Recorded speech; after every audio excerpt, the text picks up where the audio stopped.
Hey guys, on today's episode of Garage Boys, we're going to show you how to remove the, well, not this message, but regular maintenance required on a 2007 Volvo S60. Process is very simple. This message will give you this little triangle, but it's most likely orange. With time, will get red, as in urgent. But I also have a combination of the tire pressure. My tires supposedly are low, but the process is very simple. What you're going to do is, your car has to be off, your doors have to be closed, so make sure your doors are closed. See, that's the message that we're gonna clear, and that's the triangle.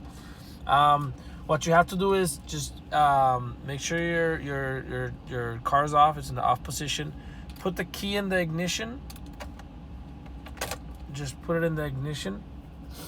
Come and press this button, and you're gonna notice.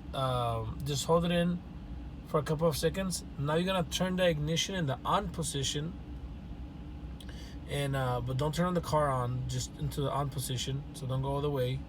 And let me do that real quick.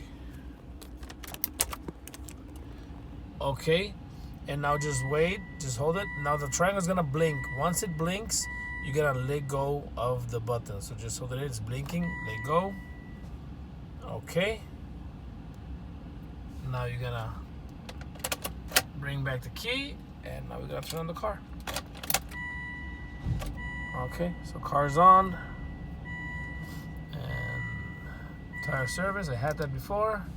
Engine system service, that's a different thing, and that's it. No more maintenance required light. So now I have two messages. I used to have three, and that's it. I still have the triangle because of the engine system service urgent, which is a separate thing. But the maintenance required, which I already did the maintenance, oil change and stuff.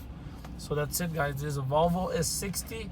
It's the same as the CX90, the XC90 and S80 and the S40. Basically, if you have this dashboard, you're good to go. Just give it a try.